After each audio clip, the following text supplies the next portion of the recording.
afternoon, everyone.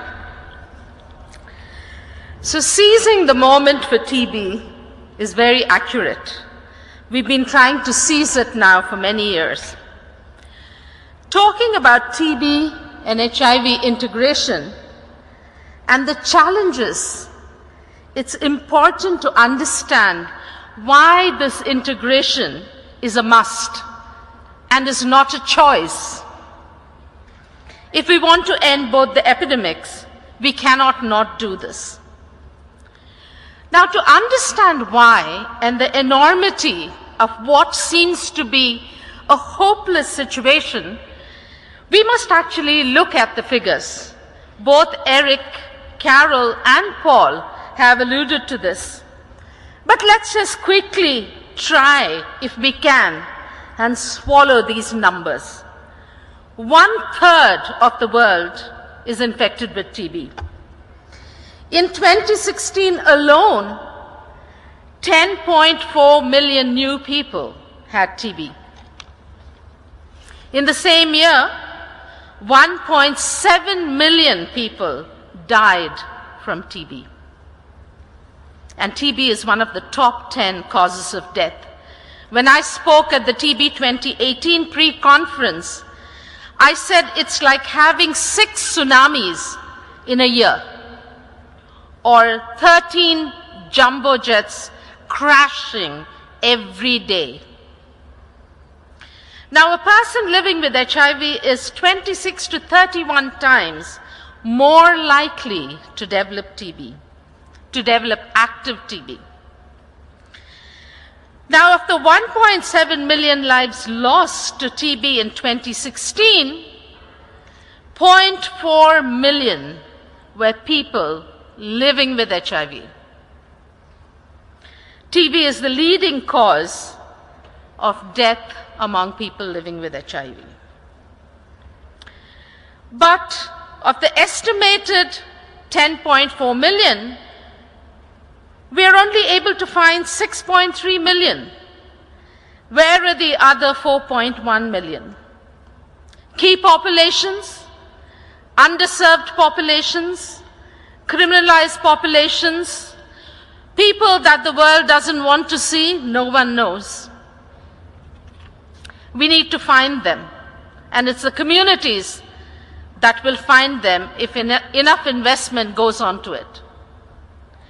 Now, the global rate of reduction is a shameful 1.5% per year. And there's a big gap of $2.3 billion short in the investment. Now, if this isn't reason enough for TB and HIV to be integrated, for us to be working together, I don't know what is. On the ground, the programs are very vertical. There's really no integration happening. The 2 responses are vertical at country level, with very minimal connection. In TB, access is still a huge issue. TB is very top-down, is very medicalized. Our language is medicalized. And it's definitely not a people-centered approach that upholds the rights of the individual. In TB, we're also very happy with very little. There is no demand. And we are very happy sometimes with crumbs off the table.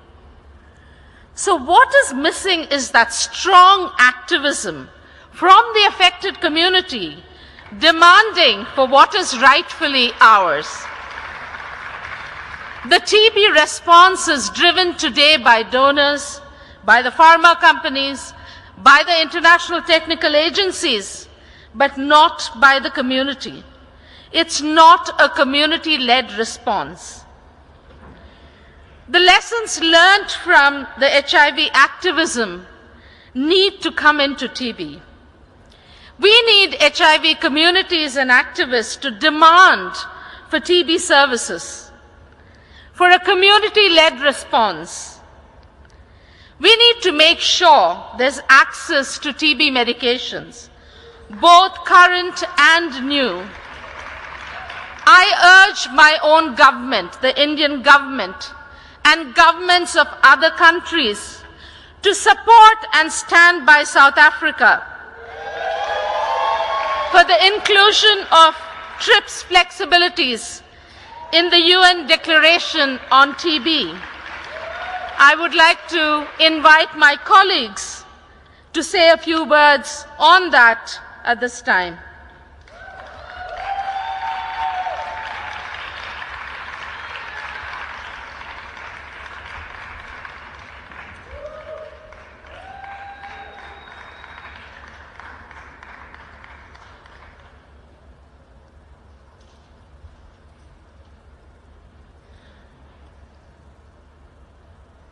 Comrades, I come from Treatment Action Campaign, South Africa. I thank you, my comrade from India, Blessina Kumar, for giving us an opportunity to have our voice heard in the TP session. Comrades, what is killing our people with HIV today? Is it TB? So yes, we must seize the moment at this session, as this session says. But far away from all of us, from community groups in New York, a document is being negotiated that will affect how our government sees the moment. Could any of us imagine that the objective of one of the countries will be to seize our drugs? You all have heard about UN high-level meeting on TB, which will take place in September 2018. And there will be a declaration signed by all countries. The high-level meeting and the political declaration will form the basis of my government, your government, all our governments, to commit political will and resources to fight TB. But the language that will ensure access to affordable generic TB medicines, vaccines, diagnostic may be not in that declaration. When our lives were in danger in 1990, our President Nelson Mandela was sued by Big Pharma to stop generic medicines from reaching our people.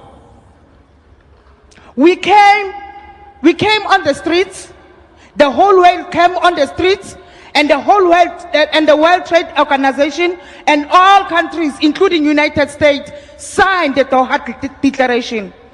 This declaration recognizes the right of our governments to take legal measures to ensure access to generic medicines.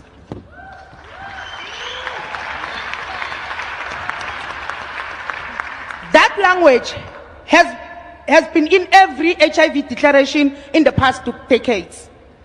That language is the Sustainable Development Goals. Why should not be in the TB high-level meeting declaration? Why is the United States bullying our governments to take this language out? Ambassador Gusby, you were leading the US response on HIV for many years. Why you have not spoken about what US is doing? UN Ambassador, we call on you to immediately support language in the declaration using TRIPS flexibilities to ensure access to affordable medicines, vaccines, and diagnostic on TB.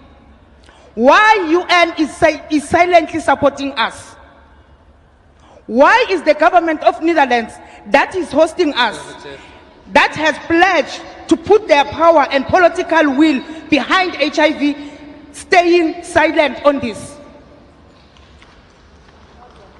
Do you not know what is killing people with HIV? Or you only concerned that we will get on flights and bring TB to you?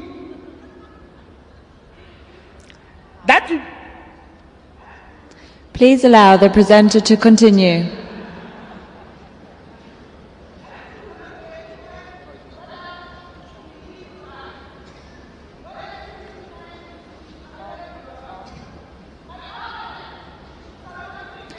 Please allow the presenter to continue.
Please allow the presenter to continue.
Thank you very much.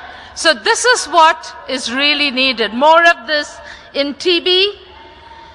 There are some weak attempts, but we really need something that will enable a strong response, that will shake the powers be to act, to be part of the decisions that concern us, to challenge the powers that exclude us, to be more than mere recipients of care, but valuable partners in the response to TB and HIV. Thank you very much.